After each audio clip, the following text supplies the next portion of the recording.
ایک گاؤں کے قریب ایک گھنا جنگل تھا۔ اس گھنے جنگل میں ایک اکیلی جھونپڑی تھی۔ اس جھونپڑی میں ایک اکیلا شخص رہتا تھا جو بہت عجیب و غریب تھا۔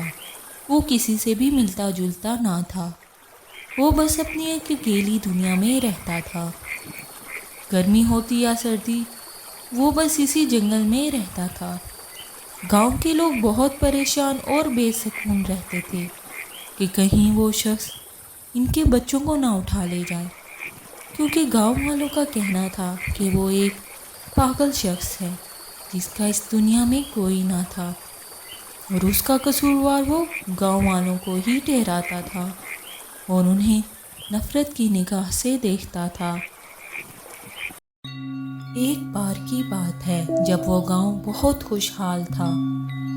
گاؤں کے لوگوں کو نہ کوئی فکر تھی اور نہ کوئی پریشانی تھی۔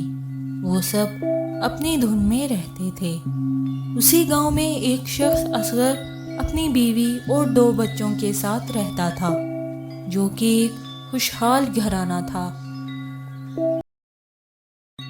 ایک دن اس گاؤں میں ایک چیتا آ گیا اور اس چیتے نے اصغر کے گھر پر حملہ کر دیا اور اصغر کے بیوی بچوں کو مار ڈالا۔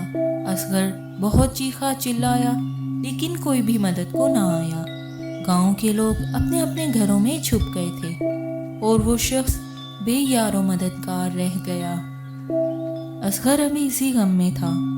گاؤں والوں نے اس شخص کو گاؤں سے باہر نکال دیا، کیونکہ ان کا کہنا تھا کہ گاؤں میں چیتا اصغر کا پیچھا کرتے ہوئے آیا ہے، کیونکہ اصغر اکثر اس جنگل میں شکار کرنے جاتا تھا۔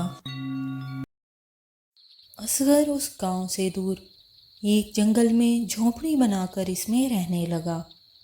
اس کے دل میں گاؤں کے لوگوں کے لیے بہت نفرت بھر گئی تھی، اس لیے اس شخص نے پھر کبھی اس گاؤں کی طرف مڑ کر بھی نہ دیکھا۔ ایک دن اسی گاؤں میں چیتے نے حملہ کر دیا اور لوگوں کے گھروں میں گھس کر ان کو مارنے لگا۔ اس نے گاؤں کے لوگوں کو زخمی کر دیا تھا۔ تبھی اصغر وہاں ہتھوڑے اور چاقو کے ساتھ پہنچ گیا اور اس نے چیتے کو مار مار کر ہلاک کر دیا۔ گاؤں کے لوگ بہت شرمندہ تھے۔ انہیں محسوس ہو گیا تھا کہ انہوں نے اصغر کے ساتھ بہت برا کیا ہے۔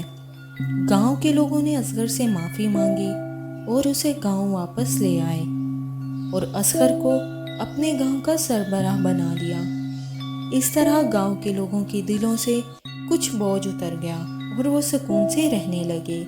اصغر نے بھی گاؤں کے لوگوں کو معاف کر دیا تھا، لیکن اس کو اپنے بیوی بچوں کی بہت یاد آتی تھی۔ اس لیے اصغر نے گاؤں کے بچوں کو پڑھانا شروع کر دیا اور اپنی زندگی گزارنے لگا۔ Please do like and subscribe my channel. Thank you.